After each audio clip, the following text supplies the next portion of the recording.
Hi, folks. Welcome to another edition of the Omnist Hour. Let me turn the music down a bit.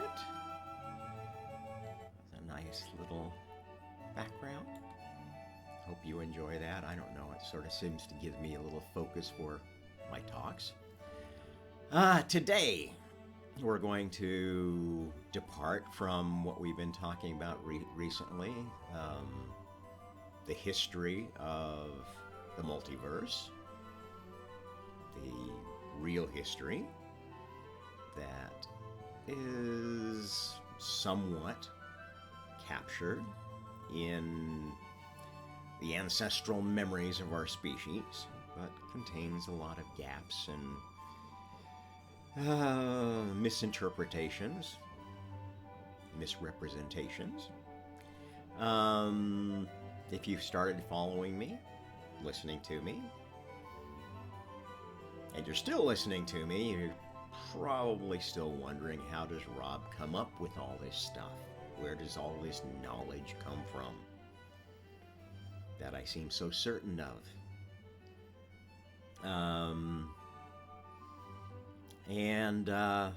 Because of that, I felt that I finally needed to spend an entire episode talking about Rob. How I got here, how I'm so certain of what I'm telling you.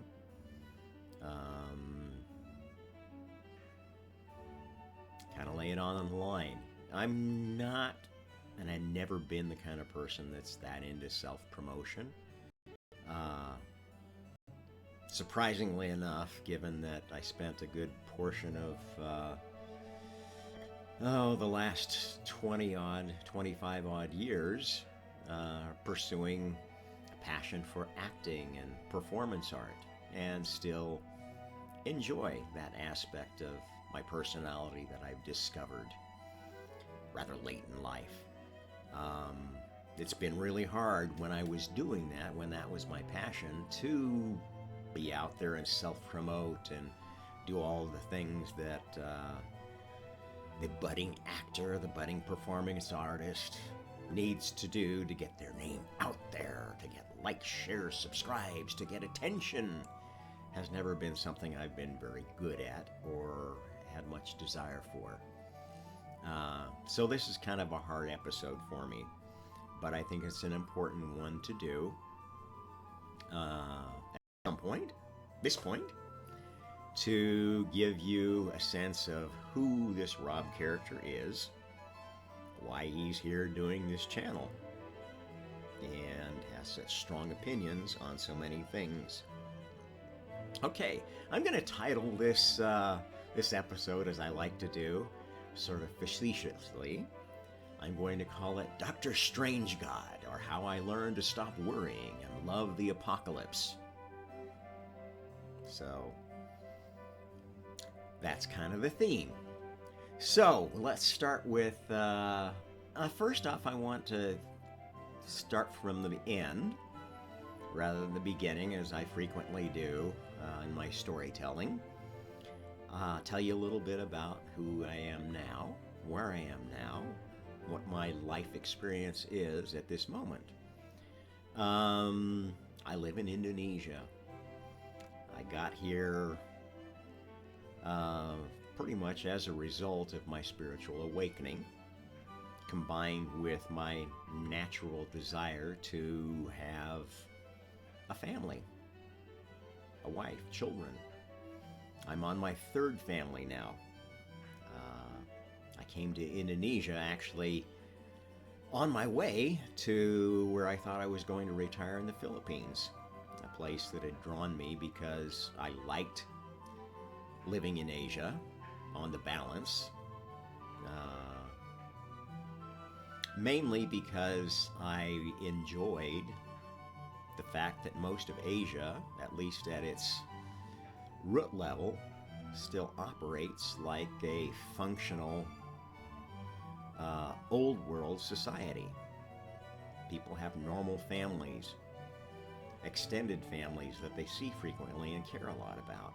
Children play on the street with their friends, and they maintain lifelong friendships with those kids that they played with all their life. often marry them. Um, it's a much more functional society, even in the face of the marching effects of cultural Marxism on the globe, than most of the other countries that I've lived in. And the island nations, I think, have retained more of that than others, in that the insular nature of these countries has fostered much more of a sense of community and family than is possible on the continents. At any rate, I had intended to move to Philippines, which a country I've never been to yet, actually, but I've met Philippine people, and they seem very joyful, fun-loving, love to sing, which is a big plus for me, and speak at least as a second language, very strong second language, English, which is a plus when English is your primary language and you kind of run out of your ability to learn new languages, as I have after having beat my head on German for about 8 years and on Mandarin for about 6.5 years. And I have to apologize to my new countrymen that I'm really not getting into Bahasa very quickly. I would love to learn it. Fact is that in my family, I think Sundanese is being interleaved with Bahasa so freely that I'm not sure I'm going to be able to learn it without learning this patois of Sundanese and Bahasa that is spoken in my household. At any rate, another piece of my current history that I'd like to talk about and mention, because it will relate to many of you. Pardon me as I cough.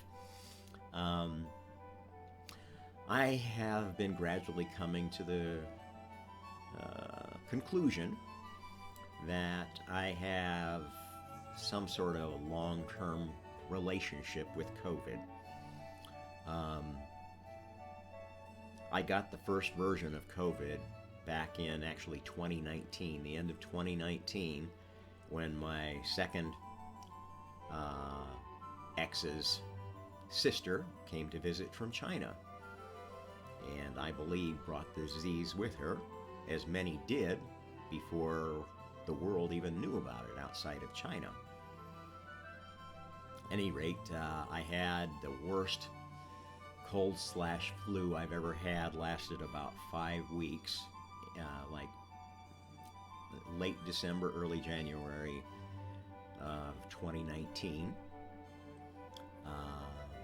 I didn't have to go to the hospital. I didn't do anything special for treatment, but I was really laid flat on my back for about 5 weeks.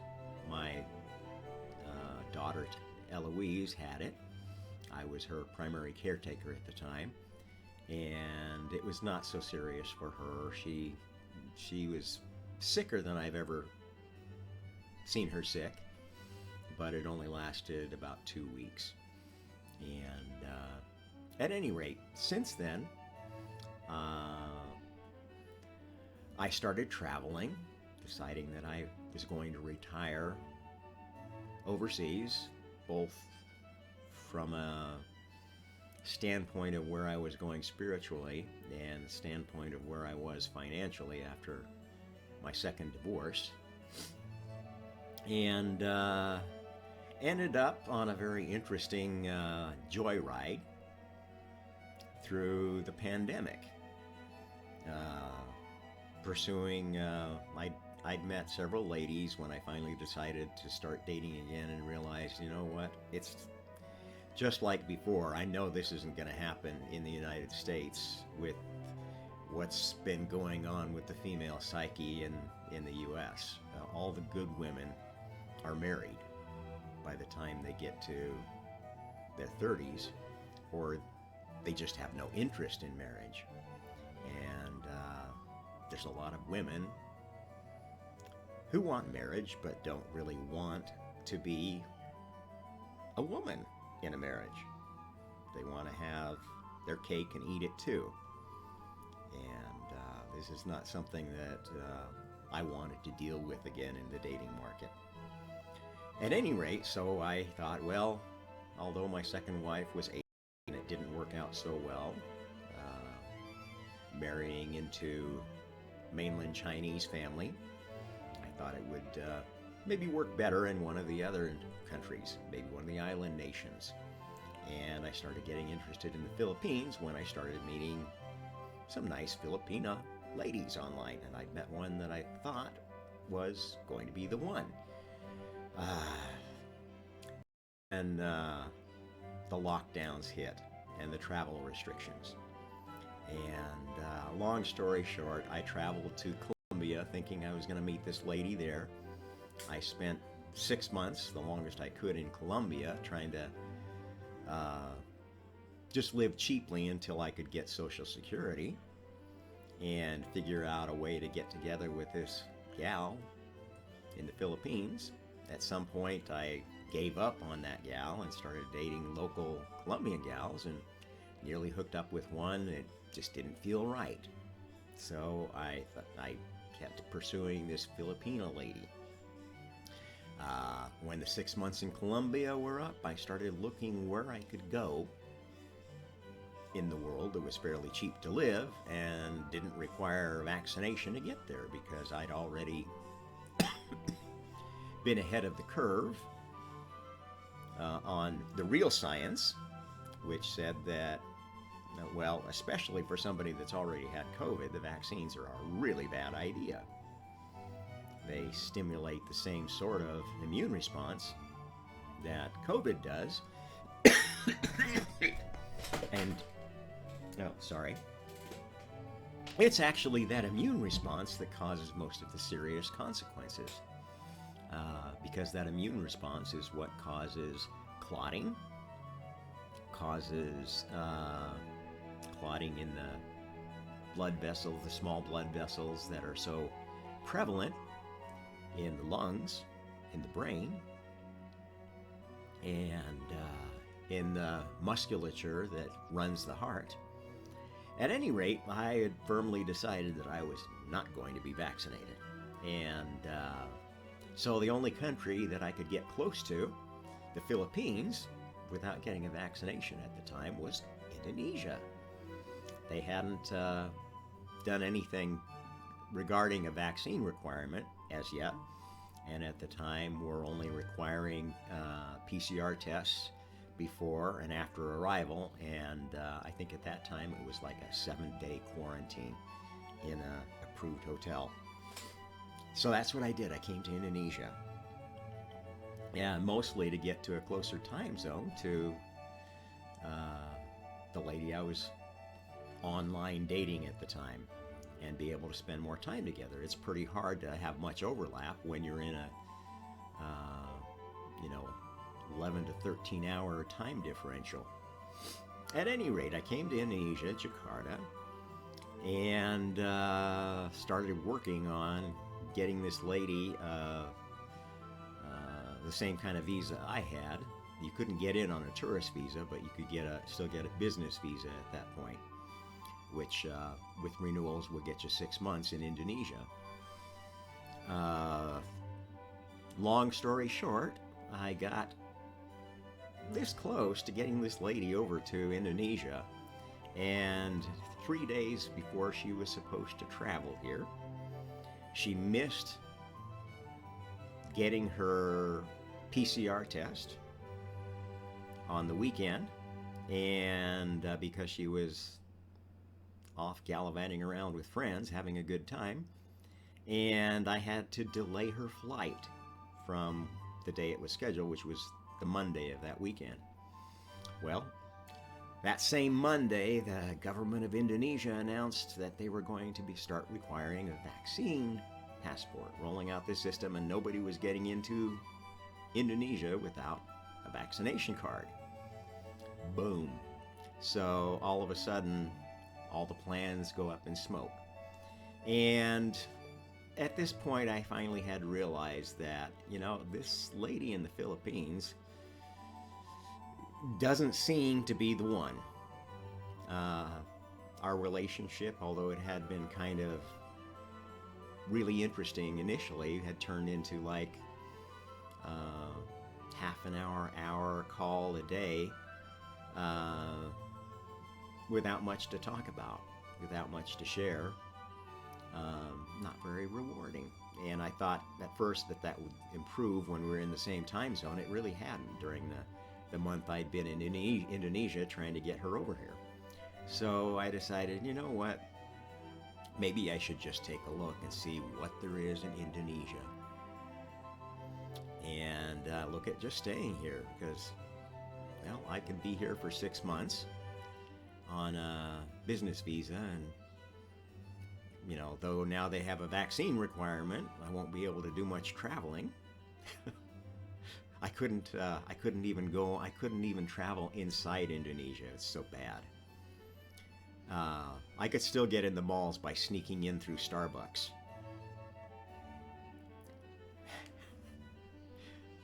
At any rate, I got on Tinder and just started looking around, see, well, what are Indonesian girls like? I'd been to Indonesia before as a tourist, but had never really thought much about the country other than that. Being a Muslim majority country, didn't have a lot of appeal for me. At any rate, a few days into my exploration of Tinder, I ran across somebody that I really enjoyed chatting with. She and I really hit it off, and she started sharing her personal story with me, which I'm not going to go into because my wife is a very private person. Long story short, I met the love of my life here in Indonesia and decided to stay. I became a Muslim in order to marry her because Indonesia doesn't allow mixed religion marriages. So that was all a very interesting experience, and in so many ways made sense to me. And I think that's as far as I'm going to go in my current situation because I really don't want to betray the trust of my wife. But I wanted to share that first as kind of an introduction to my Messiah life, this interesting life that I've led, that I'm going to give you a short version of and talk a little bit more about how I realized that this was what I was living in, this strange life, that it was what I call a Messiah life. Not the Messiah life. This is perhaps the temptation that many who have spiritual awakenings fall into, of thinking that receiving godly revelations makes you God. I don't know. I know a lot about the past lives I've experienced, and to my way of thinking, at least some of those were incarnations of gods. I'll leave it at that, and I'll talk more about that later. At any rate, I began life in 1959 in Idaho Falls, Idaho. Year after my family had moved there. My dad was a nuclear chemist who had tried to volunteer for World War II. The moment he came of age, he volunteered for the Navy because the war in Europe was nearly over, obviously getting towards its end, and there was still a lot of fighting to do in the Pacific. So he volunteered and joined the Navy. Thought he was going to go fight the Japanese for his country, like most young men of the time wanted to do. To serve their country, to serve their ideal, their way of life, against what was very clearly harsh, tyrannical regime. Any anybody who looks at what the Japanese did to the countries they conquered, China, Indonesia, the Philippines, etc., knows that it was a very dark time for Japan. And much evil was done in the name of Japanese good, which is kind of the nature of war, isn't it? At any rate, Dad joined up, started going through basic training, and got rheumatic fever, which, as you know, is a very serious condition, and made him ineligible for active service. He spent the rest of his tour in a hospital bed, getting over rheumatic fever, and never got to go fight. However, I don't know if it's at this time or later, this was the time of the first atomic bombs. He got fascinated with that, and that became his focus for college when he went, which was, the other attraction of volunteering was the GI plan. There was assistance from the government to go to college afterwards, and my dad was from a very poor family. My grandfather was a teacher of, was a coach and shop teacher in San Ramon High School, small farming community at the time in California. During the Great Depression, my dad and his dad used to go during the summers and wander around with the rest of the migrant workers looking for farm work to do. Because at the time, a teacher's salary wasn't enough to cover a family. They had 3 kids and a small walnut farm. And that just wasn't enough to pay the bills. So they got to experience the Great Depression down and dirty, like most Americans did. Whatever their skin color, whatever their race. And he told me stories of this time that were very different from the ones that you'll hear today about, it was the blah, blah, blah, minority, this, minority, that, was white supremacy was still good. Bullshit.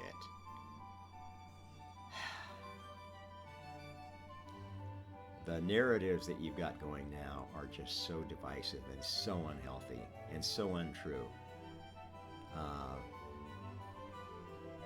It's really, really sad that our kids are being indoctrinated this way. At any rate, after getting out of his hospital bed, he decided that he wanted to become involved in the nuclear industry.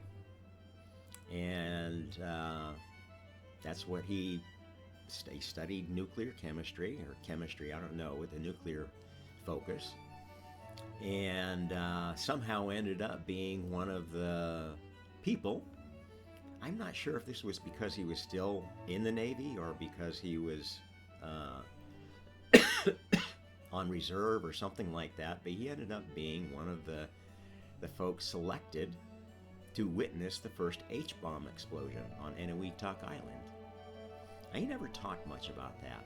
The only thing he would ever say about it is just how they told everybody to put their head between their knees behind, the bunker, in the bunker where they were observing, and not look up until after the flash was done.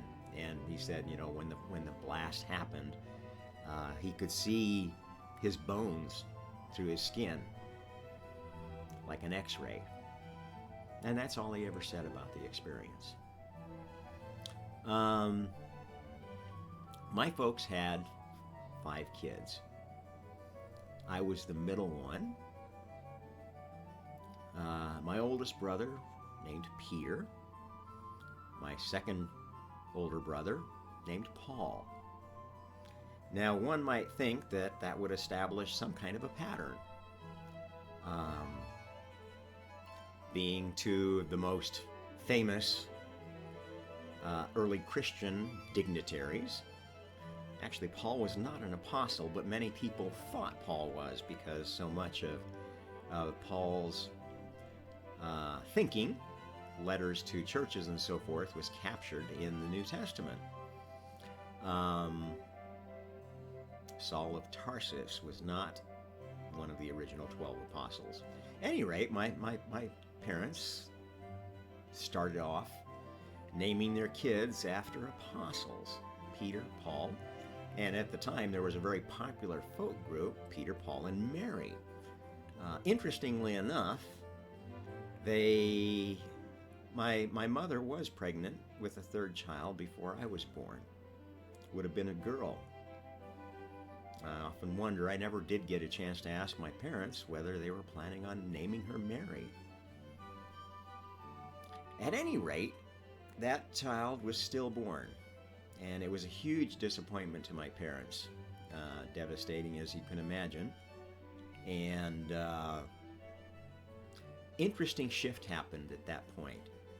Up to that point, my dad had wanted to, he always bragged that, well, I'm at the point that he had 4 boys.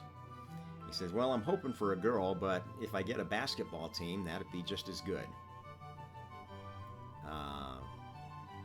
Interesting fellow, my dad.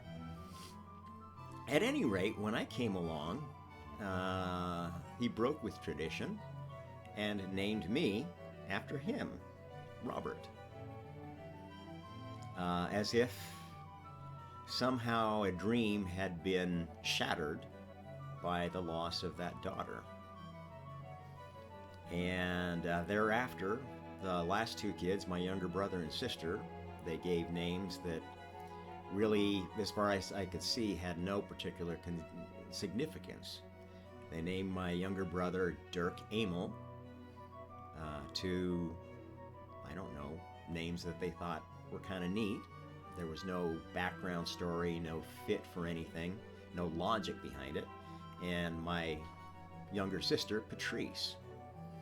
Again, not any family connotation. Well, I guess there was, maybe there was a Patrice on my mother's side. My mother was from France.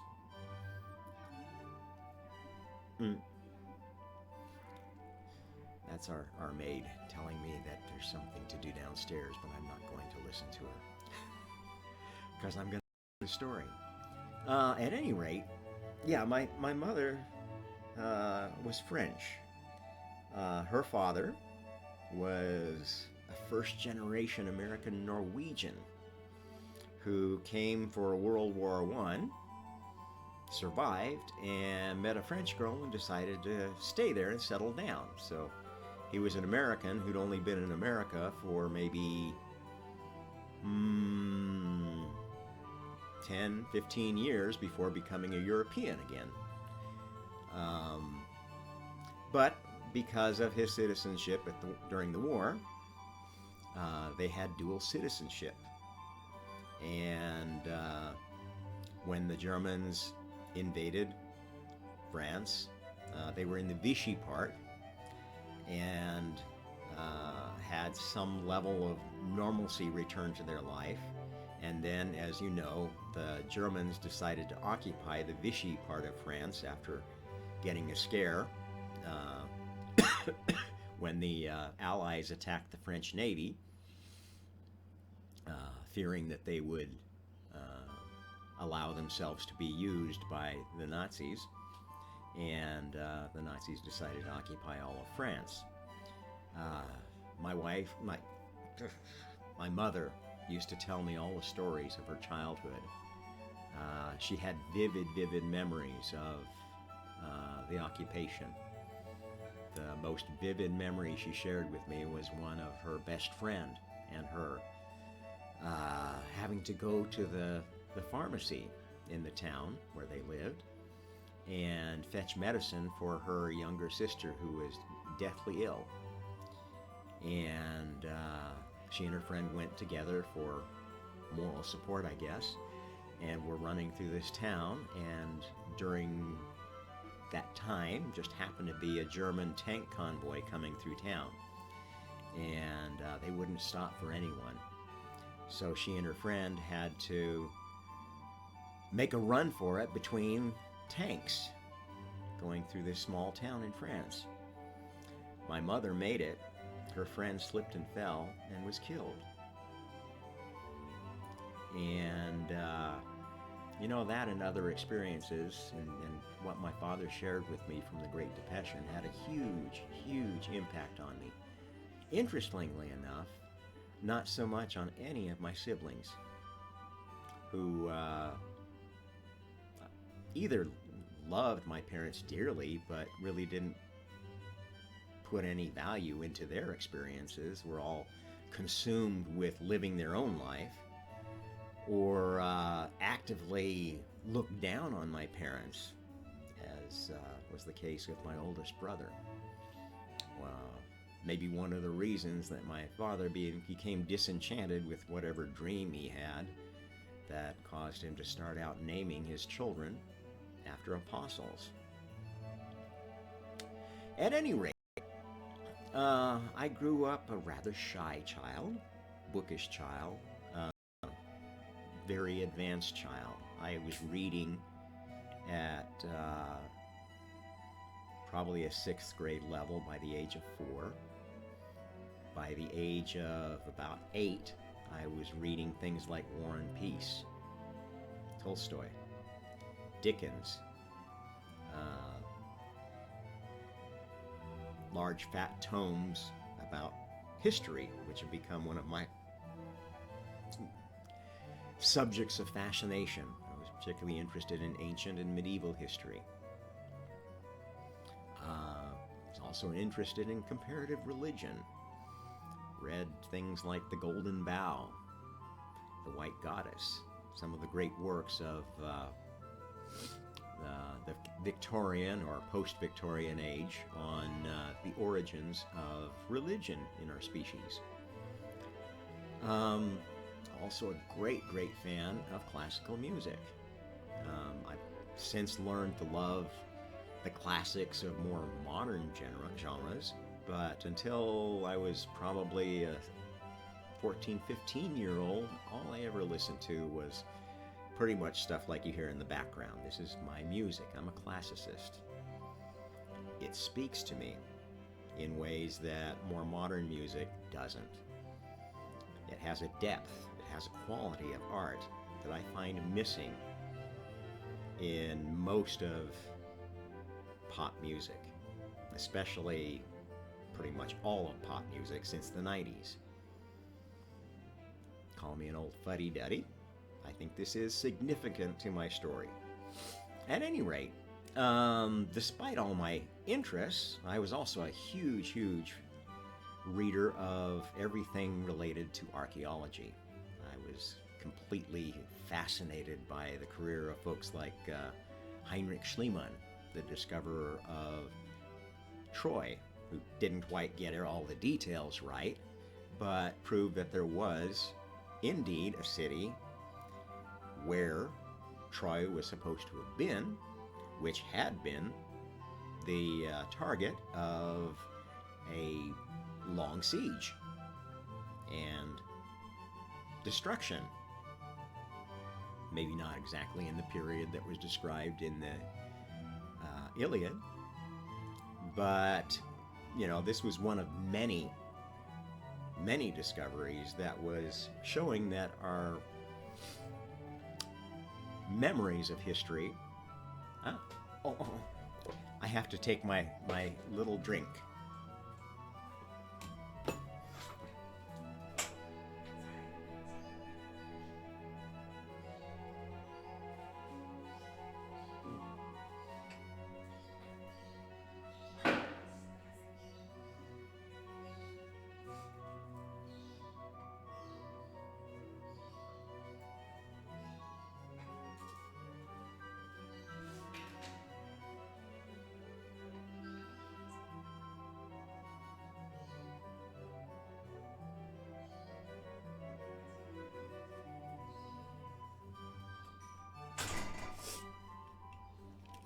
Okay, I'm back. Sorry for that detour. My wife is out of town for a couple of days, and she instructed the lady who brings around the herbal drink, vitamin concoction, to interrupt me and give me my daily dosage every morning. So sorry for that brief interlude. Interesting things that you do in other countries, other cultures. Okay, well, where were we? Talking about my parents and my family. So, some interesting things about my family. Another thing is that our name, Trump, my dad always told us that we were descended from Admiral Martin Harpetsong Trump, who, if you look him up in the encyclopedia, is known as the father of modern naval tactics. A Dutch admiral of the 1600s that, despite the Dutch Navy being not nearly so powerful as the Spanish or the English or the French, became a dominant force during that era, and was the reason that the Dutch had a colonial empire, which happened to include where I'm living right now, Indonesia. So go figure. In a speaking, I'm sort of coming home to my Dutch ancestors. Now, interestingly enough, this name Trump, my oldest brother, out of a great hate for my dad, which I can go into why that happened, but it was kind of one of these Abel Cain stories. Sibling rivalry between my two older brothers, and they were constantly at each other's throat. Two totally different personalities, but both, to a large extent, very, very selfish and negative personalities. And my dad had to step in and break them up, and in one of these interventions, broke my oldest brother's nose, and I don't think he ever forgave him for it. At any rate, later in life, my oldest brother started getting interested in genealogy and did some research, and he came to the conclusion that Trump was not actually our name. Our real family name should have been Sturm, which looks to me, I mean, it's described as being actually a Yiddish name, German, Ashkenazi, Jewish name, that sort of ties in with the storm god, the Norse storm god, too. So go figure. Incidentally, my oldest brother also decided, after all of this discovery, that he was going to change his last name to Trump with a U instead of Trump with an O. And just to spite my dad, I guess. Now, this was before anybody had ever heard of Donald Trump. Odd things that I can go on and on and on about my family. I got my degree in physics, not because I was particularly interested in physics. I mean, I thought the material was interesting, the mathematics were interesting. I enjoyed understanding nature that way. And at the time, having been raised as a Presbyterian with a Catholic leaning still mother who'd been converted because of marriage, I didn't have much respect for the Christian faith. Sunday school, church services seemed like just an empty sham. The only thing that everybody really enjoyed about the process was the coffee hour, where they could gossip and the kids could run around in the gym playing. And the two most influential religious experiences I can remember from that time are a time I was sitting in Sunday school waiting for the bell to go off, and so I could go run and play and have a little bit of weak Kool-Aid and a cookie in the coffee hour. I heard the bell go off, and I jumped up so quickly, not realizing that there was a coat hanger sticking down from a cabinet above me, and I cut a big gash in my head. I didn't even notice it till the blood started dripping down the back of my neck and my forehead, and the people that were around me started freaking out. And shortly after that, I think I blacked out. I'd lost enough blood that, at any rate, that was maybe a religious experience of early life. Um, let's see, what was the other one? Well, I forget what the other one associated with the church was, but the other early memory of my life was I was 2 years old. My dad was very, very avid outdoorsman. He every day, every weekend that was nice enough to go, we'd go on hikes somewhere in Idaho, Montana, Utah. We were, they're right near the border of all three, and we pretty much explored every inch of trail and mountain and lake area in that area, to the point that us kids were all just sick of doing that. We wanted to spend a weekend at home with our friends once in a while, especially after we were in school. But anyway, on one of these trips when I was 2 years old, we were camping near, must have been the Snake River, because it was a big river, and the family was doing family stuff, preparing a meal or fishing or whatever, and I was 2-year-old doing 2-year-old things. I decided to crawl out on this log that was hanging out over the river, and managed to fall into this very swift-flowing and deep river. And I would have drowned. I would have drowned at that point, and I'm pretty sure that that was my first near-death experience. Maybe the start of my spiritual awakening. If you've done any investigation into near-death experiences or had one yourself, you'll be able to relate to what I'm talking about. When you come close to dying, your spirit starts going through that process, that death process. But in many cases, for whatever reason, the process will be interrupted, and you will be allowed to decide to go back and finish that life. In this case, I was saved by my older brother, Peter, this guy that really turned out not to be a very nice guy, but I owe my life to him. And I've always been the closest sibling to him. He's the one that instilled my love of classical music. So, I've got this huge amount of love for this guy, even though none of his family, even me, talk to him anymore, because he's such a horrible person to talk to. Insulting, degrading. If you don't think his way, you are belittled, and weird guy. Raised his kids as macrobiotics.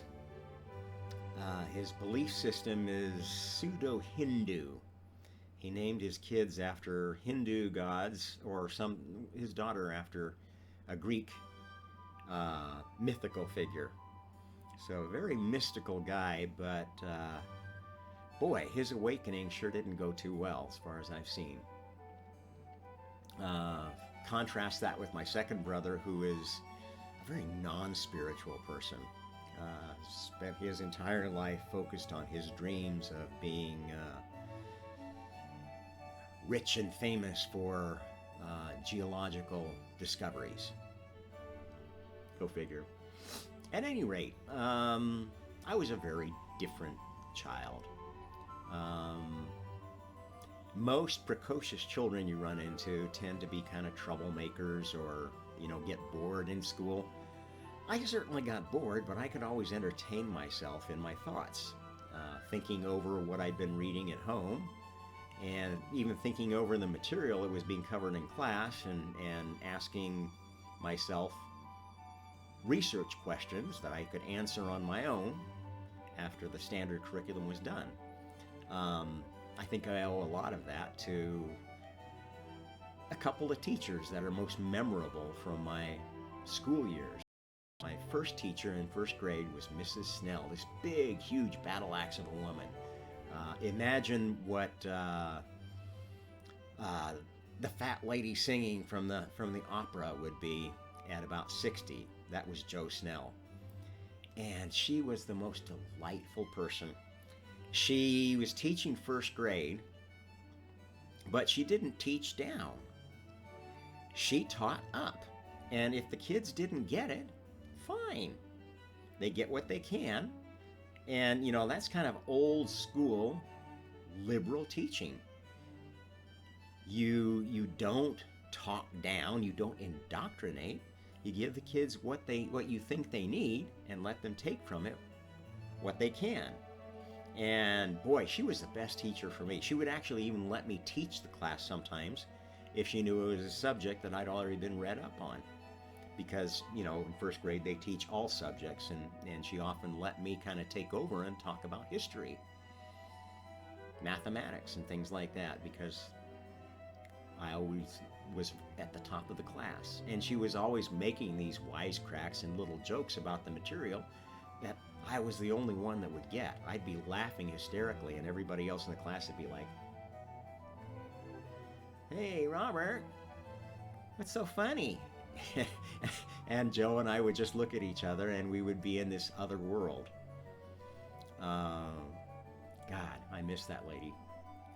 The other influential teacher was in the fourth grade. I had what was probably the only black teacher in Idaho Falls, Mrs. Jackson.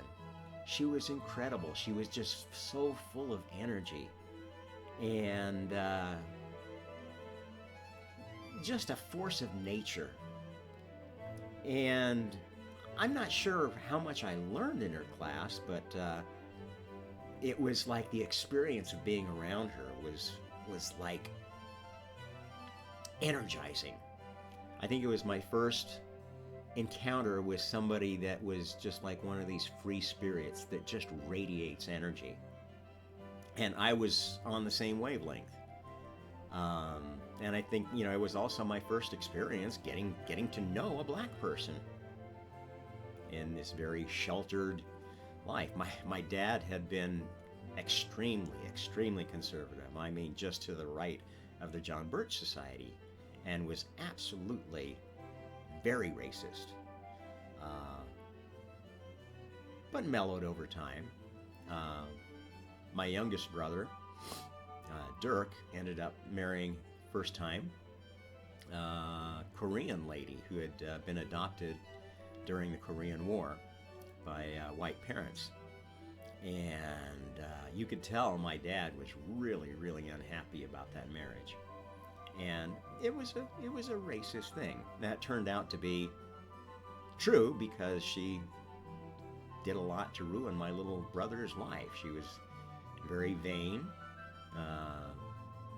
had very expensive tastes, and no matter how much he made, spent way more than he had, and got them into a lot of debt problems, which made his younger years very painful. At any rate, I'm not going to tell too much of my family stories. You get me going, and it's just interesting to put this all together in the context of my life. Anyway, one of the other teachers that was influential was, I had to take physics in high school. The physics teacher, Mr. Nickerson, was a really funny guy. I think I would describe him as a human Bullwinkle, if you've ever watched that cartoon series. Very dry, very scientific, but knew his stuff. And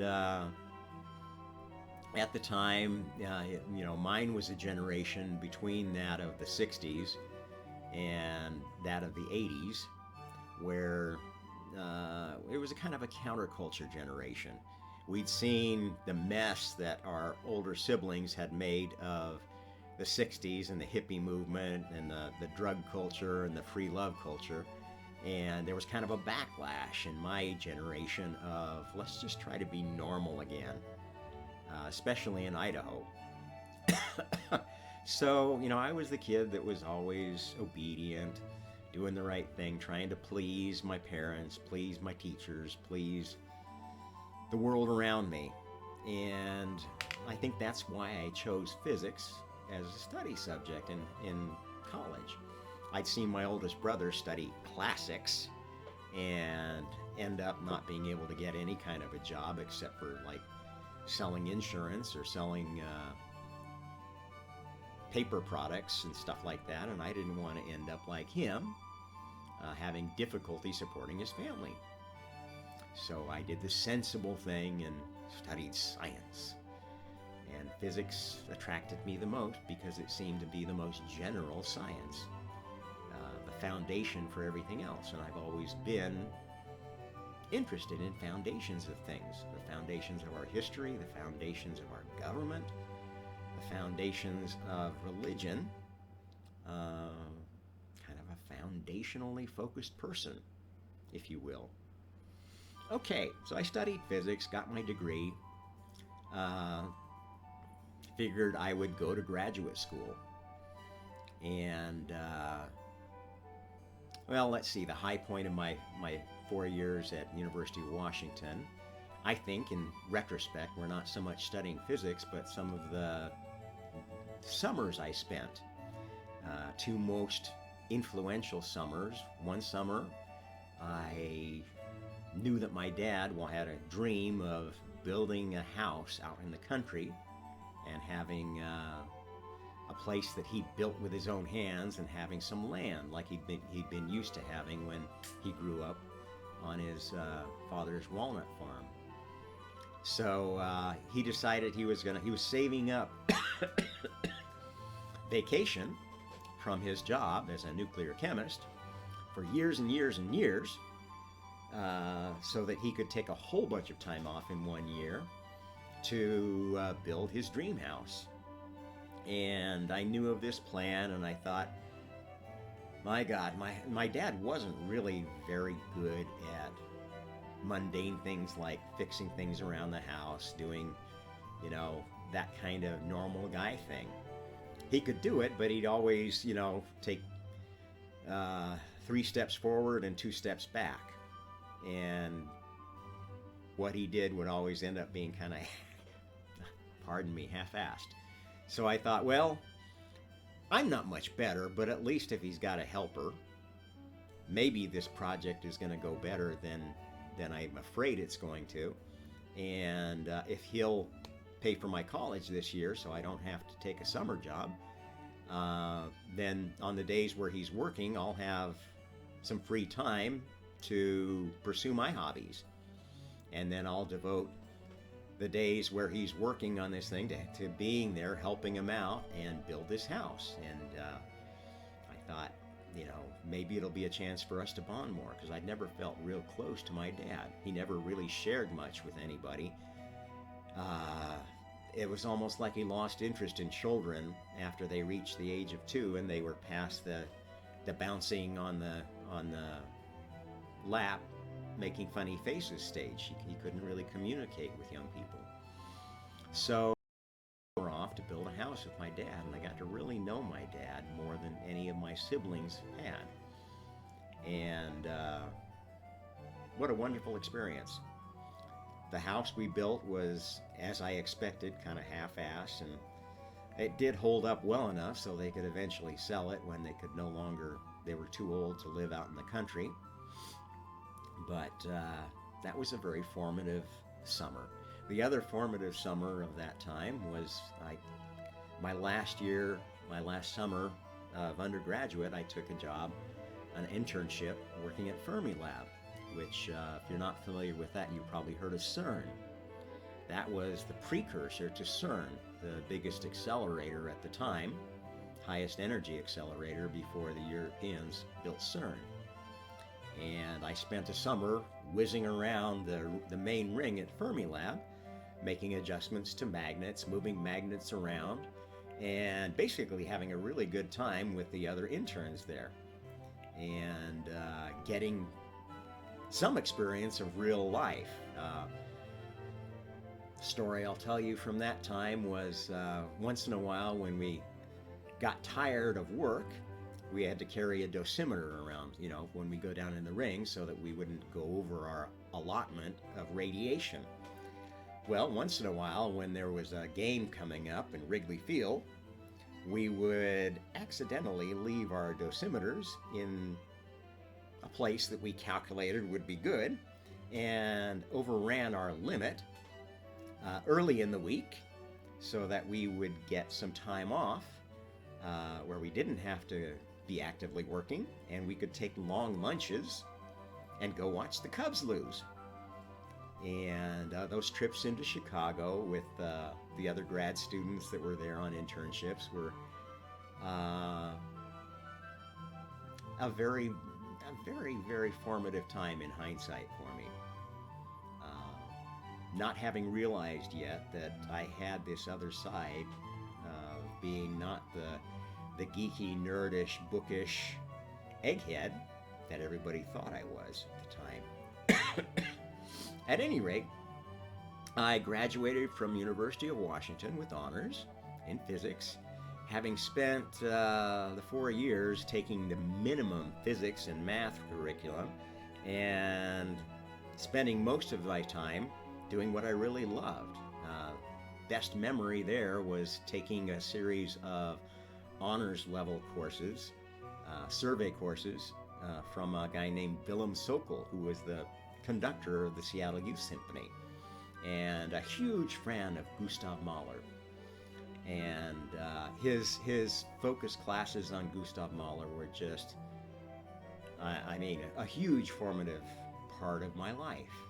And Mahler is still, if I was asked to name my favorite composer, it would have to be Gustav Mahler. Although his work was not that great, 9.5 symphonies and some song cycles, it contains some of the greatest art, musical art, that our species has ever produced. And you can listen to those symphonies again and again and again and find so much more depth every time. So many connections to your own spiritual life and the spiritual lives of others. Incredible stuff. Anyway, I highly recommend, if you're not familiar with Gustav Mahler, exploring. I'd start with the 4th Symphony or the 1st Symphony and move on to the 5th and 2nd, and then maybe the 6th and 10th. Some of the symphonies, like the 3rd, I don't have that much energy with. I'm sorry. The 8th, too, seems like pushing too hard. Any rate, maybe we'll do a separate one of these on composers, just to give you a little taste of what this guy Rob is all about. So, after graduating with this degree in physics, I decided, well, to do anything with this physics degree, I've got to get some higher degree. Might as well go for a PhD. I applied to a number of schools and was accepted to all of them, including Princeton. I thought, whoa, Princeton, that would be cool to go to graduate school, to the same place that Einstein taught at, where so many famous physicists had parlayed. So I accepted the offer to go to Princeton. I was offered a research assistantship at Princeton. And interesting time. I was there for 2 semesters, I think. And during that time, I learned a lot. Not about physics, but about myself. The interesting thing about physics, the PhD program in Princeton, is it has no class requirements. They give no grades, and the only requirements are that you pass the second-year exam and do a thesis. And that was really not enough focus for me. So I enjoyed my research assistantship. I was assigned a project to basically devise ways to cherry-pick amplifiers, off-the-shelf amplifiers, and test them beyond their spec performance to pick out the very few that had the highest amplification and best noise characteristics to put in an accelerator, which you could afford to do if you were trying to make the biggest acceleration with the least effort of the effect of a particle hitting a target. And I really enjoyed my research assistantship because it was real world stuff. It was real physics. My classes I just couldn't get into because it was so theoretical. All this mental masturbation of these higher level theories of physics just didn't relate to me. Didn't feel good like, the more Newtonian and foundational physics that you cover in your first or second year. And I just really wasn't up for that. I'm too much of a generalist, I guess. So I hardly went to classes. I spent my time working on my research assistantship and enjoying the company of folks in the graduate dorm. I was drawn into a group called, they had an event, a weekly event called the Sherry Hour. And this group of students would get a bottle of sherry and drink and talk. And the big event of these Sherry Hours was the enjoyment of and singing along with this song, The Existential Blues, T-Bone Stankus. If you've never heard that song, I encourage you to listen to it. And imagine what a room full of half-drunk Princeton graduate students would be talking about and experiencing together in the context. Wonderful, wonderful time. I'll always have great memories of that. But this was also a time where I had one of my first, I recognize it now as a spiritual experience. At the time, it was like I had something like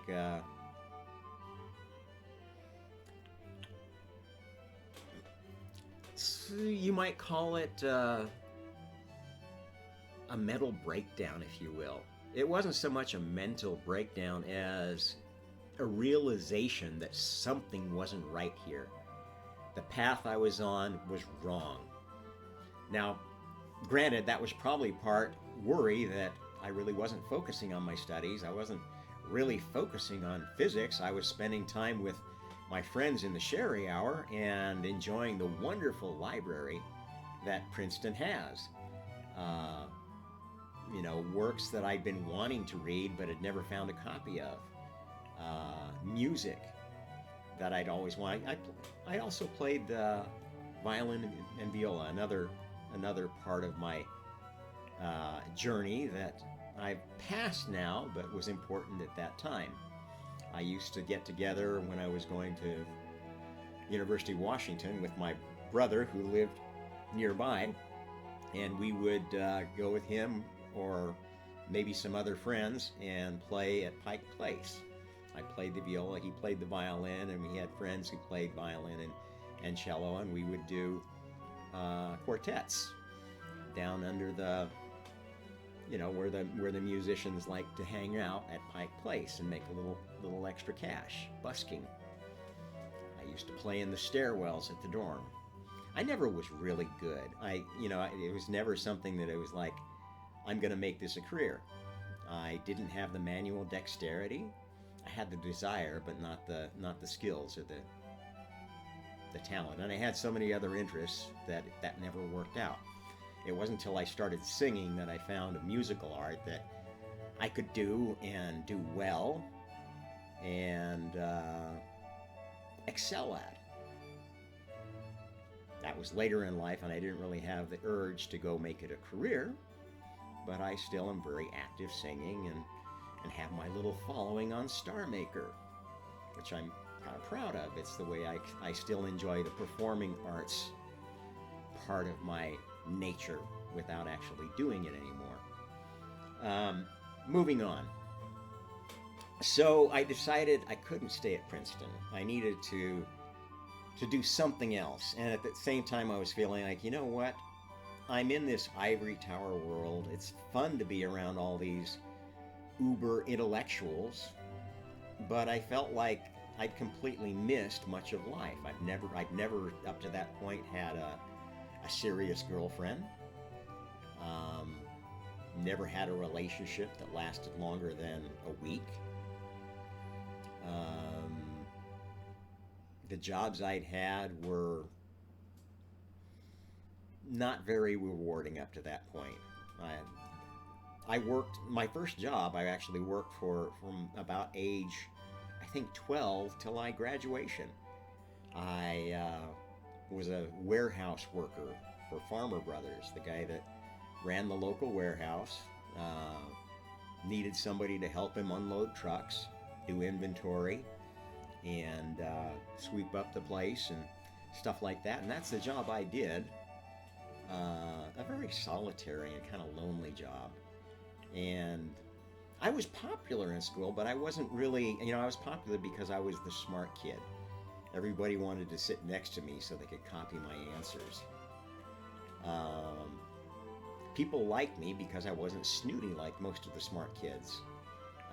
Some of my best friends were the biggest stoners, and others were, big jocks, and I got along with everybody, kind of an oddball, but I didn't really fit in with any group. Another characteristic of my life, I've always been that way, no matter where I've been. I get along with everybody, but I don't seem to really fit in. So I went through kind of one of these emotional traumas of I've got to do something different at this point, and I decided, I've been missing a lot of what the real world is all about, and I really wanted a chance to just be normal. So I thought, well, maybe I was wrong going on and getting a PhD. Maybe I'll work for a while and see what the working world is like. And I looked out to see what jobs were available to a guy with a bachelor's in physics. And that would be, a real world working experience. And I lit upon this company, Schlumberger, that did well service operations. They basically had these big trucks with a huge spool of cable that they would lower down in wells and with instruments attached to it and make all sorts of physical measurements. I thought, well, that's kind of cool. Very definitely is my kind of physics. Very, very experimental, very real world, very useful physics. And also working in the oil patch with, roughnecks and just average people. That sounds like the right way to. I took a leave of absence from Princeton, a year's leave of absence, where I could go back and continue if I wanted to. But I went to work for Schlumberger Oil Services in Texas, Pampa, Texas, and this was the right move for me. I really enjoyed that experience of working with all these everyday normal people in Texas. The first day I reported to work in Pampa, Texas, was I'd managed to arrange with one of the technicians who worked there to stay with him in his trailer near the shop while I was looking for my own place. And when I got there, he was out on a job, so he left the keys with the secretary in the office and to give to me, and so I could go put my stuff into his trailer. And this happened to be the same day that 4 tornadoes hit the town, one of which came within probably a quarter of a mile of hitting his trailer. It lifted right before there was a tornado coming, a hospital here, and here is the trailer park where he was. And I was sitting in his trailer, new place, all this tornado stuff happening. It was on every channel and warning, warning, warning. And I could see the tornado heading my way out the window.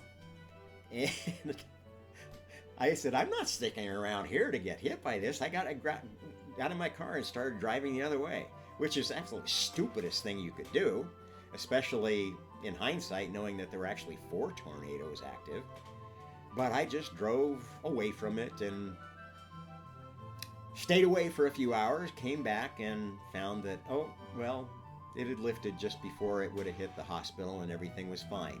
It did destroy one of the other companies, one of our competitors' shops, which was kind of good for business for a while, I guess.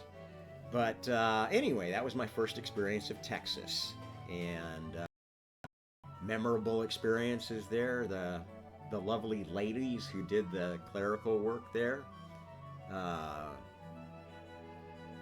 remember coming back from a job once, and this kind of work, you at the time we worked 9 days on, 3 days off, and during the days on you were on call 24 hours a day, and when things were busy you could be going from well to well to well, making measurements on all the wells that were going on. It was a very active time in the oil business in Texas, and there was one time where in 9 days I got maybe 3 or 4 hours of sleep because the engineer was busy almost all the time. Because when you weren't working on the well, you were driving to the next one or taking care of the getting the logs, the information from the well to the customer and interpreting it for them, interacting with the customers. And the operators who drove the truck, there were 2 of them, and they were under DOT OSHA regulations, so they had to, always be one of them supposed to be sleeping in the sleeper and the other driving or doing the work, so that they got pretty good sleep, but there was no regulations around the engineer. I remember one time I'd been blowing and going for like 6 days straight without any sleep. And I was on my way to another job early in the morning. I had to stop at a railroad crossing because there was a train coming. And I fell asleep while the train was passing. And I turned my radio down because I had already gotten, the instructions from the dispatcher. And I woke up about 6 hours later and everybody was completely frantic, thinking that I died or whatever because they hadn't been able to get in contact with me. And nope, I just fell asleep. I'm on my way. I'll be there soon. Crazy things that happened during that time. It was an incredible, memorable time in my life. And definitely the right move to make. I didn't continue my PhD at Princeton. I didn't continue in physics. Well, next step along the road, 3 or 4 years into a career as a field engineer with Schlumberger, they were pretty big about developing talent. And they knew that this kind of almost military-like lifestyle was not something that people could do most people could do for long periods of time. So they tended to, at least the people that they wanted to keep long term, have a plan to move them into more responsible positions, desk positions, managerial positions after about 3.5 years. And it was a very promotional program. You had to pass levels, get promoted, pass to general field engineer, and then it was expected that after that, they would find you your next career opportunity. And that was one of the big attractions of this company at the time. Really invested in their employees. Well, when it came time for me to move out of the field, they decided to put me in sales.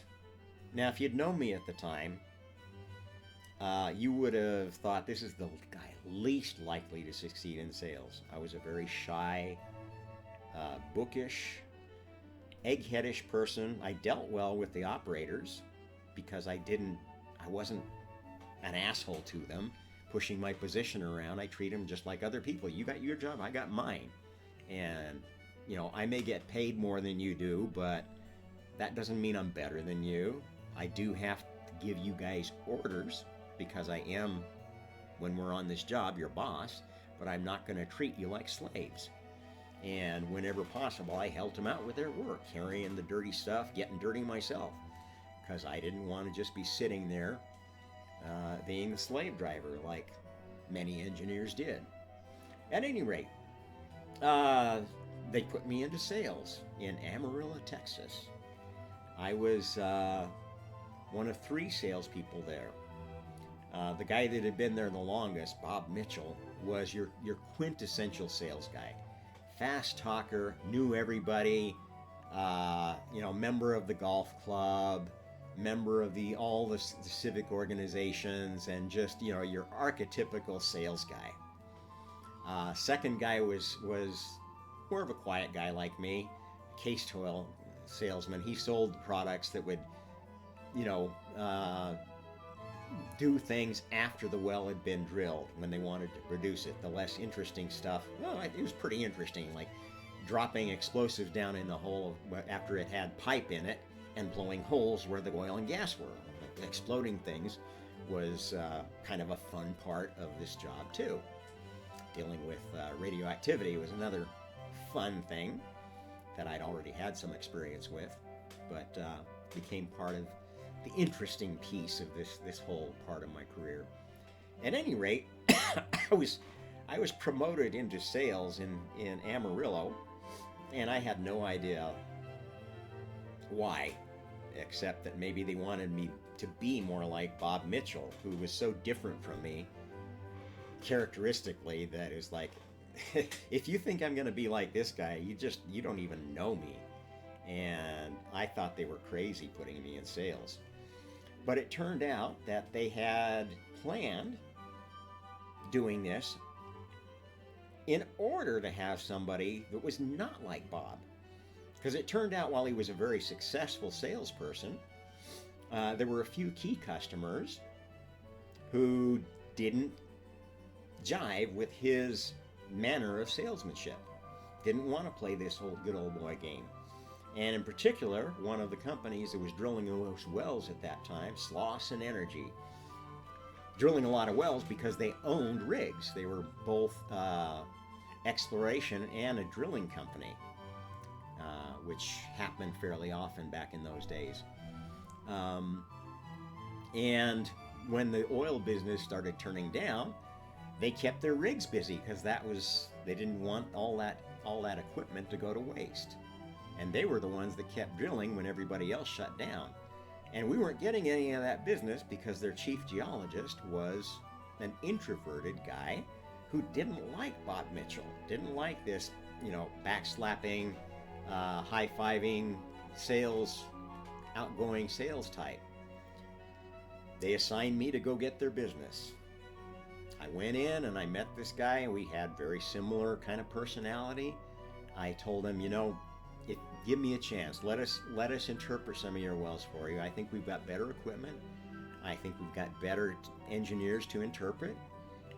Give me a few wells, and if I don't give you some advice that makes you money that you wouldn't have gotten if you hadn't had me coming and helping you make decisions on tough wells, well, go keep using the companies you're using. They gave me like 10 wells. Say, okay, we're going to use you on these 10 wells. We'll spend more money than we're used to because they had been using a cheaper competitor. And we expect you to come in anytime and interpret these for us and give us your take so that we can have that in addition to what we're getting from normally it would be just the engineer that was on the well that would work with the customer and give them their interpretation. They wanted me. Long story short, after those 10 wells, they gave us 100% of their business. They drilled, at that time, they were drilling maybe about 30 or 40 wells a month. Huge amount of business. Um, for the year that I was in sales there, I was the biggest producer because all the other people were shutting down and the oil business was going. Well, it turned out one of the reasons they were still drilling was because that was how they were trying to stay in business, by proving reserves that they could begin borrow money against to keep drilling more wells, kind of like what's going on in China today, or in the last 20, 30 years, where they keep redeveloping things, building new real estate, and using the money that they get from the land sales and the sales of these future apartments to keep this Ponzi scheme going. Well, eventually, the downturn lasted long enough that they couldn't get any more funding to keep their company going. And at the time that hit, our company was one of their biggest creditors because we've been getting 100% of their logging business, and that was a good fraction of the cost of drilling a well when you own the rigs. You have to pay for services and stuff. So mud companies and logging companies are your biggest creditors. So that's when the shit hit the fan for my oil business career. And I thought, well, I'm going to be laid off for sure, because if they keep anybody in this office, it's of course going to be Bob, who's been with the company forever and been in Amarillo forever, and I'll probably be laid off now or sent back to the field. But then they offered another option. Turned out that Schlumberger owned some other companies. Among them, Fairchild Semiconductor. I didn't know anything at the time about the chip industry, but they offered up all their new hires in Fairchild to people that wanted to take them from Schlumberger. And one of the locations that they had available was Puyallup, Washington. And I thought, well, I could get back to where I went to school, get a chance to spend more time with my older brother who still lived there and old friends. Great, I'll apply for that. They had a test engineering job open there. So I took this strange career change and started working in the chip industry as a test engineer, testing memories, high-speed, high-performance memories for both military and commercial applications, and learned an awful lot about the physics of semiconductors, about the chip industry, about the design industry.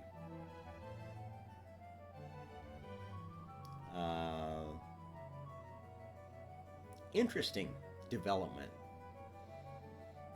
As this career progressed, I became involved in a project to do testing of what at the time would have been the fastest memory ever designed. 200 megahertz part, that seems slow now in terms of what you think of as frequencies, but what you don't realize is the frequency of the microprocessor is much higher than the frequency that many of its peripherals, like memories, operate at. And a memory cycle could take multiple processor cycles, and does, especially if you're dealing with DRAMs, which are a relatively slow technology. This is an SRAM, a synchronous SRAM, which I'm not going to explain the details of that, but it was a very advanced part at the time. There was no test system capable of testing it, and I was tasked with testing it, and without the budget to buy the premier system that you would have normally picked to test it. Well, I looked at what was out and available, and I found that Hewlett-Packard had just announced an engineering test system that had the specs and capabilities that looks like it tests this. Now, it was an engineering system. It wasn't really designed for production, but I thought, well, our volumes are going to be small, at least initially, and most of the work initially is going to be characterization, and this system will be absolutely perfect for characterization, for figuring out what this thing can do and doing some limited production early testing on what are going to be small volumes of a part that's going into machines like the Cray, supercomputers, and so forth. Okay, long story short, I developed this relationship with Hewlett Packard around this new test system that was being designed in Germany.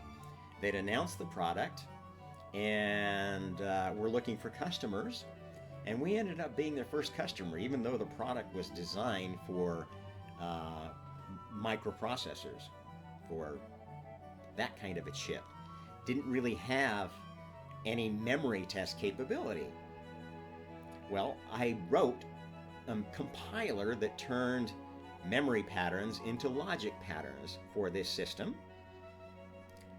I got advanced knowledge of the system, and when we got it on our loading dock, and they had scheduled a team to come over from Germany about 2 weeks after it arrived to make sure that it had had time to clear customs and everything. It was sitting there waiting, and the team from Germany was still 2 weeks out. So I unpacked it, I hooked it up, and I wrote programs for it and got it working, and I had it running, testing our product by the time the folks from Germany arrived. They were so impressed with what I'd done that during the course of this engagement, they pulled me aside and said, "Hey, you know what? If you're ever looking for a job, we would love to hire you. So keep us in mind." And this was the beginning of a 5-year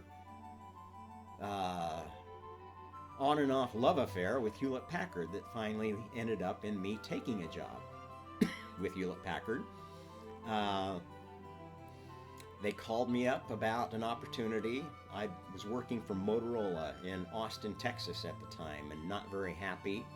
Actually, I was doing good work, but I wasn't happy about living in Austin. We'd made a poor choice about buying a home in a nice new neighborhood, which was in a bad area. Probably the worst memory of that time was catching a kid from our good bad neighborhood molesting my son in the play area, this area. It's a black kid, a few years older than my son. And having to deal with that issue was not pleasant. And any rate, I wanted to get out of there, and they called me up and said, "Well, we got the perfect opportunity for you, Rob, this time. What we want you to do is come to Germany. We're building another system, the follow-on to the one that you're so familiar with, that's going to be targeted, and instead of just engineering, and we need you to go to Germany to help our engineers sort out what they need for a production system that they haven't put in, because they're used to making engineering things for doing engineering work, not cranking out thousands and thousands of chips in a production mode." Great. And we want you to go to Germany in 2 weeks. Took the job. 2 weeks later, my family and I were headed to Germany. And thus began another chapter of my life. That was the first time I'd gotten a chance to live outside the country. I think before that I'd been to Mexico and maybe Canada. Wasn't much of a world traveler. And all of a sudden I'm here in Germany, living amongst Germans with my family, and experiencing another culture, which, although it was very similar to mine, was quite different, especially the work culture.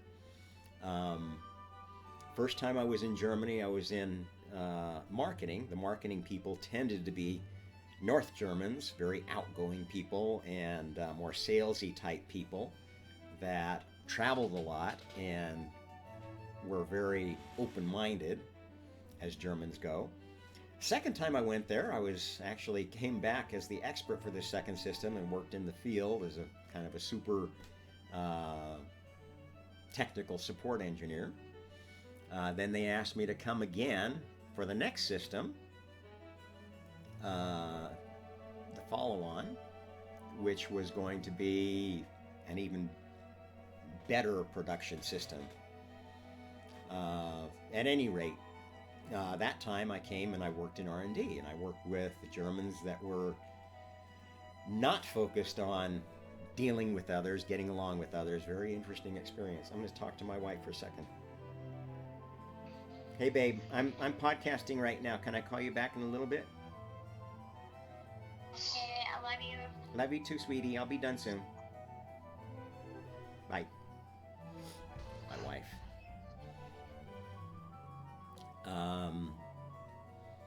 At any rate, I learned a lot in Germany about culture, about different ways of viewing things. I think the most important story from that phase of my life is this was a time where before the internet was much more than a convenience for scientists and engineers, which is how it started. When you go to Germany in that time, the early 80s, you're basically living in German culture. You have German TV, you have German movie theaters. Basically, your touch with your own culture is completely cut off. And I was studying German, but had very little interest in their politics, their culture, other than I love the chance to go to classical concerts all the time. Every weekend there were 2 or 3 or 4 local free concerts of classical music. I was in heaven. But I sort of disconnected from especially my own culture. And this was the first time that I got a chance to realize what programming really means. I had been very typical American, watching TV, following the latest popular shows. My favorite shows as a child were comedies like The Beverly Hillbillies, I Dream of Jeannie,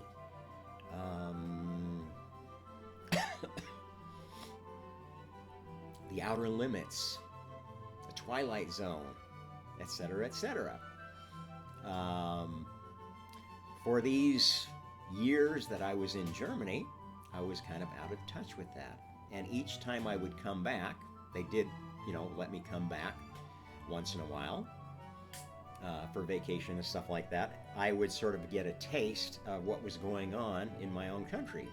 And when I would look at that, I noticed that, you know what? What they were feeding people when I left is very different from what they're getting now. It's like there's a progressive messaging here that I've missed out on 3 or 4 chapters of, and I didn't like it. So when we came back to the U.S. permanently, I guess that was about 5 or 6 years later, late 80s, early 90s, I decided, you know what, we're not going to play this game anymore. I didn't get cable. I didn't have an antenna. I said, you know, what we're gonna live on is movies, DVDs, where we can watch what we want to watch without commercial content, and start using this internet thing, which seems to be a better place to find real information instead of programming. And that was how I lived from that point on. Having seen that there was something very dastardly going on in the media programming that was being swallowed whole by my fellow countrymen. Now, fast forward a little bit. This next phase of my life was another interesting one. I had gotten to the point in my career where I was very successful, a very senior engineer. I was working as actually a lead engineer, lead technical engineer, architect, in a test system division that was based in California. They were letting me work remote from Colorado because I sort of half lived in California at some points during my HP career, and I didn't want to move there because housing was already so expensive, and I really didn't like the culture that was developing there. I I felt that their culture was kind of like what I'd seen of Northern Europeans, kind of flippant and very ephemeral, not very real people, kind of living in a fantasy world. I didn't like that. Uh, Easy to get along with, but you couldn't count on these people like you could on South German, a Swabian or a Bavarian that you really got close to. It took a long time to get close to those people, but once you developed a close relationship, they would stick with you through thick and thin.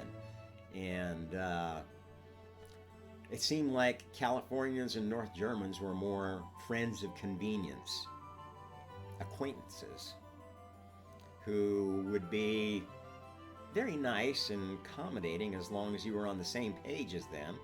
You needed the same things, you believed the same things, but would turn on you in a dime if you challenged the received wisdom.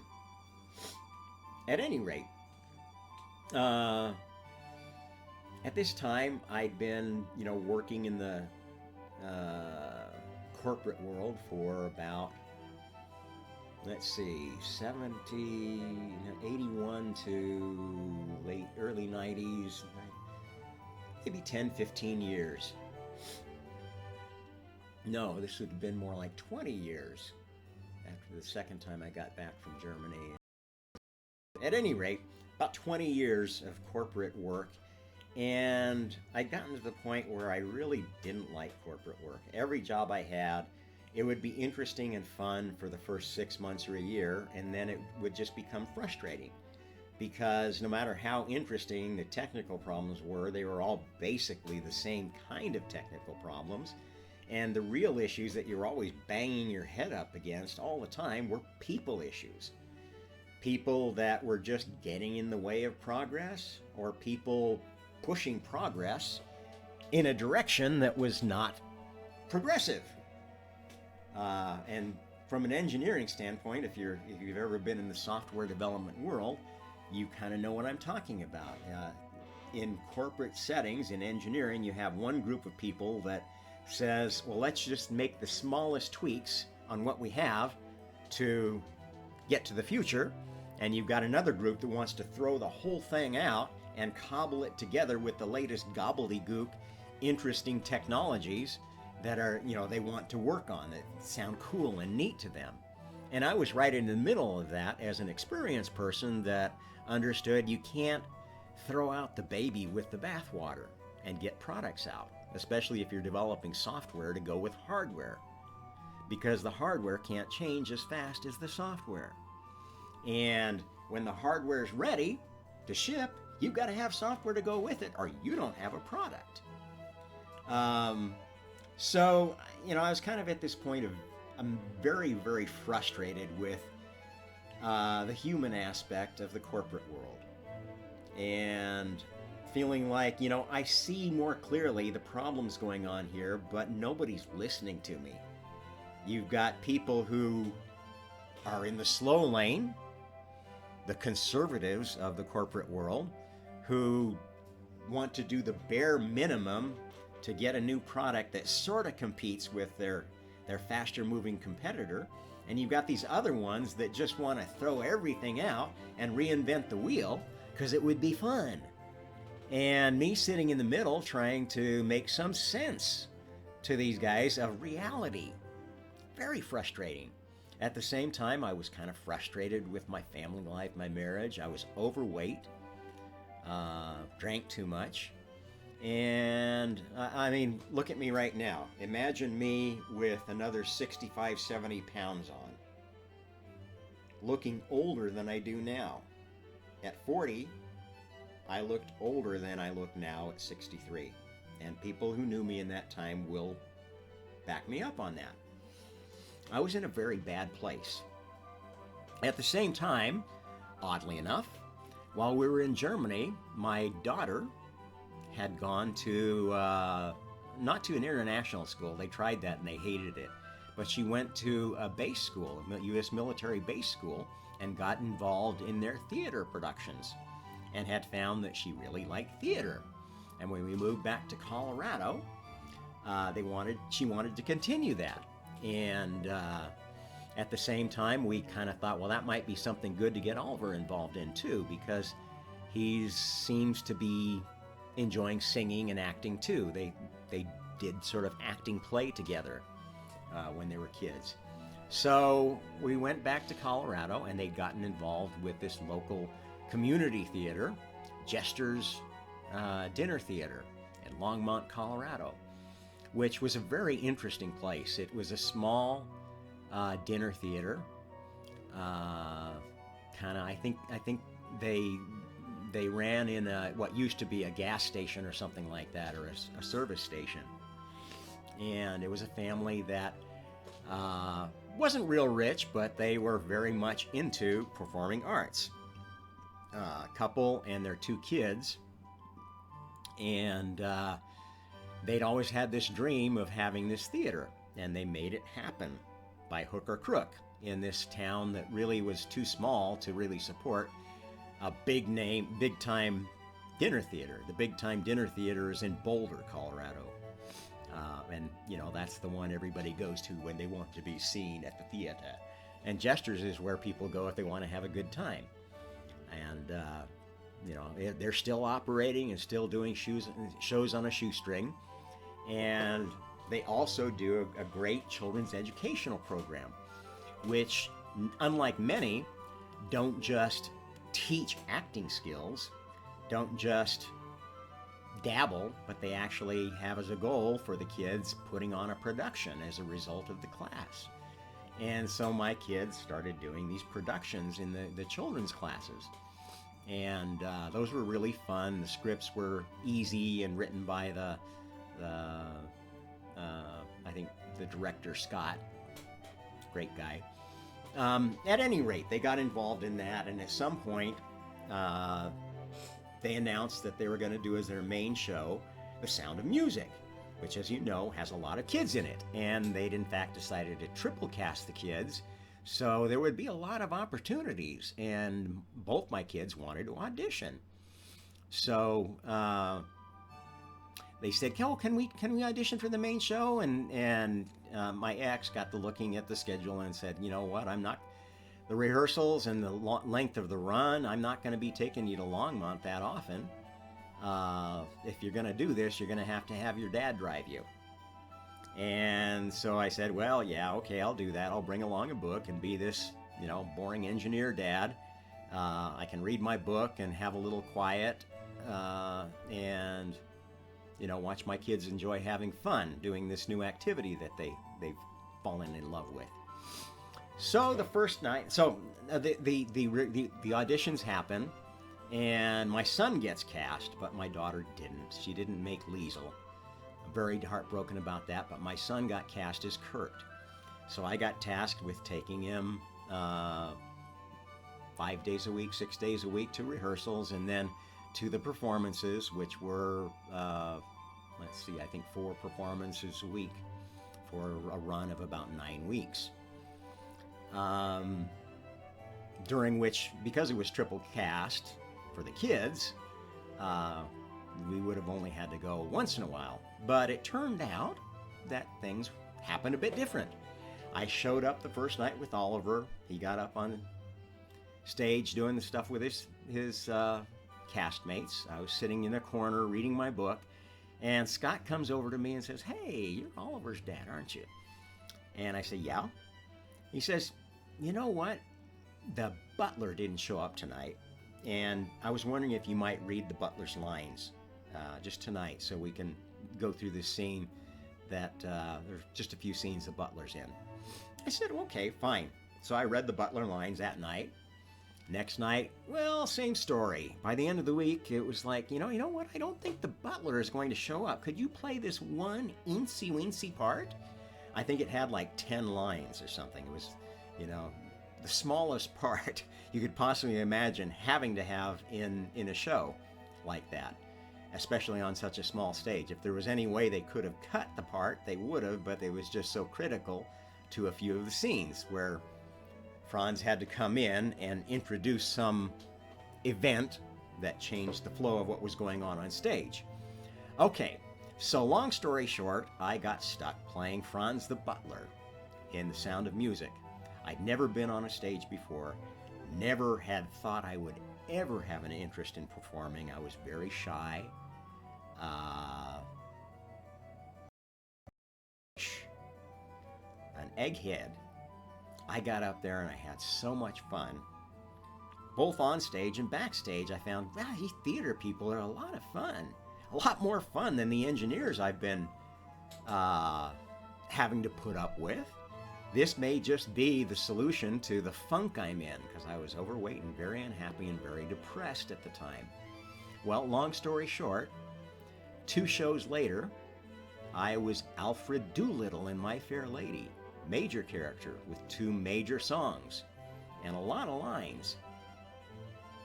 And within a year after that, I was playing huge lead parts. One of the most memorable ones, again, community theater, was a Neil Simon play called God's Favorite, which is basically a modern retelling of the story of Job. Interesting that so many of the roles I played when I was an actor had really close ties to my later spiritual development. It's just eerie. Eerie is the word I would use. At any rate, acting became my chief focus.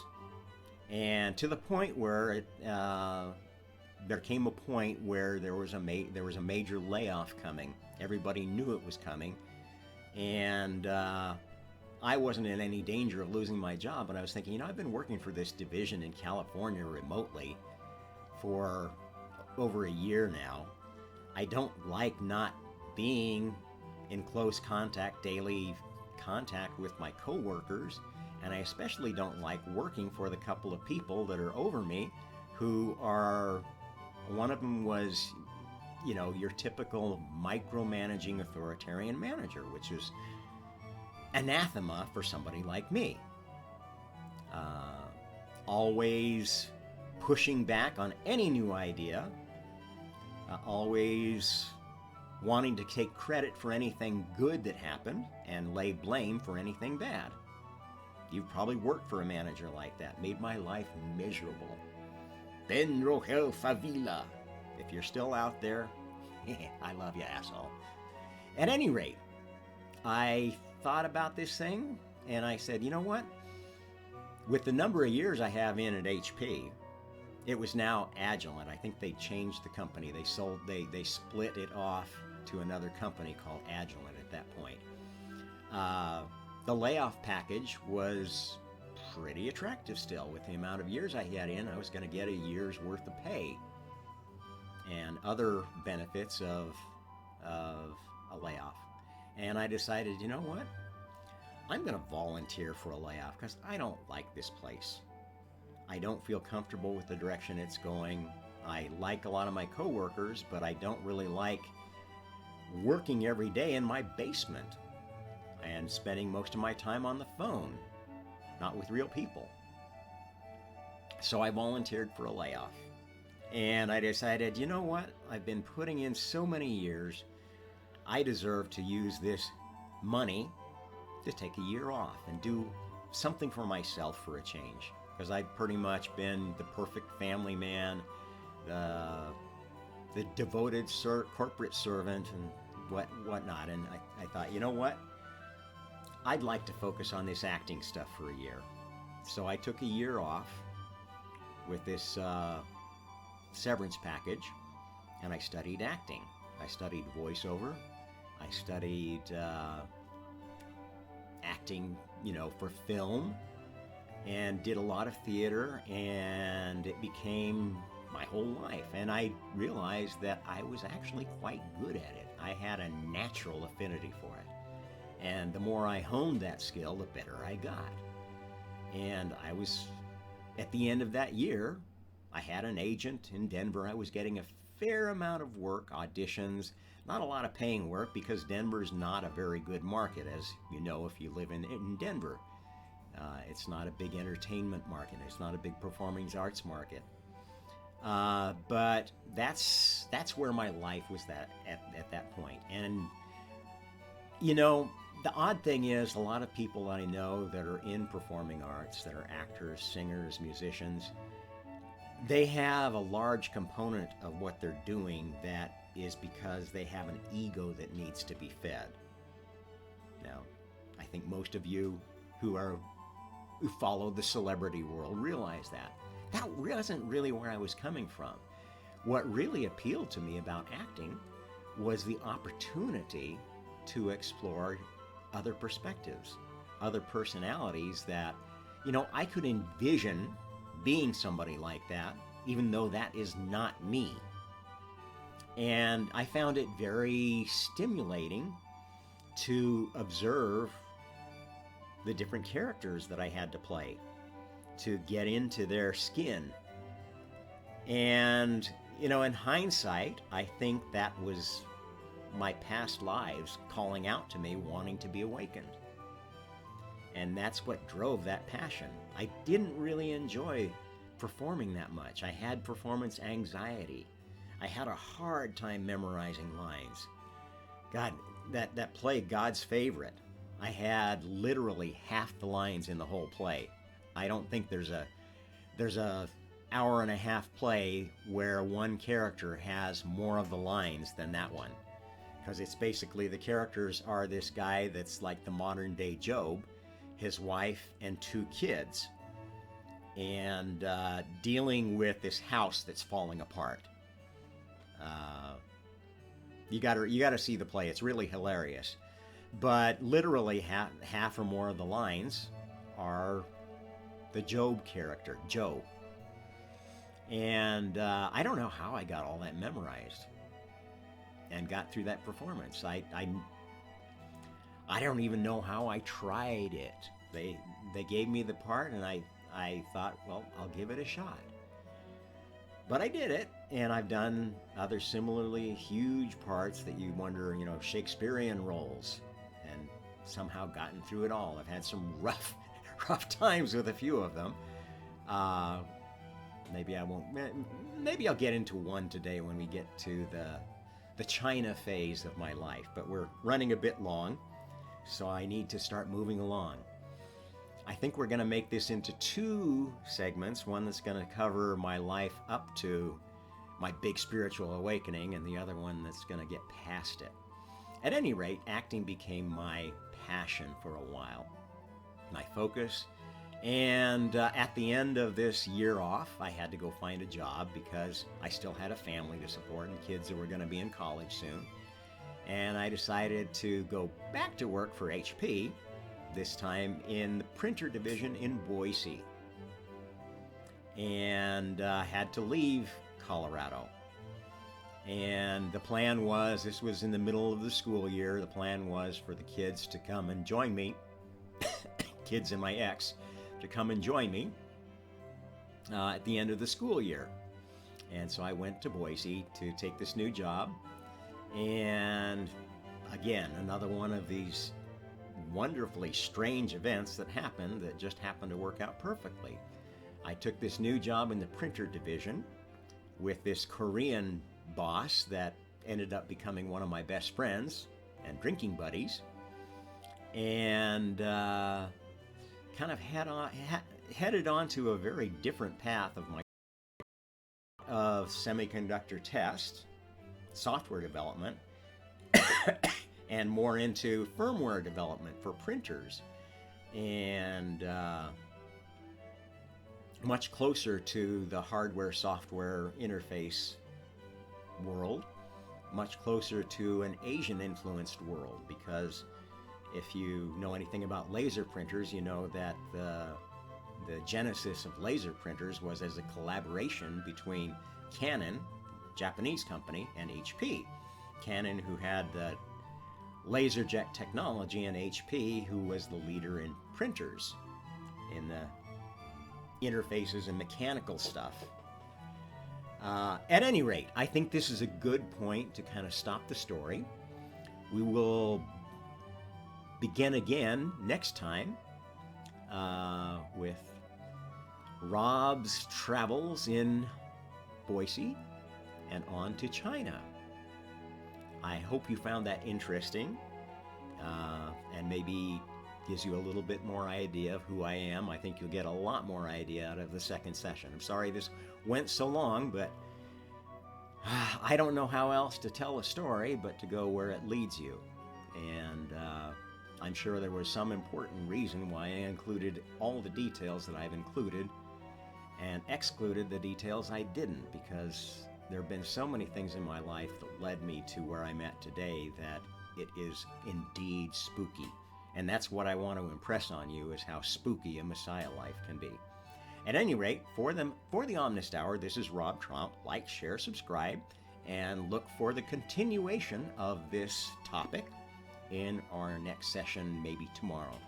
Thank you.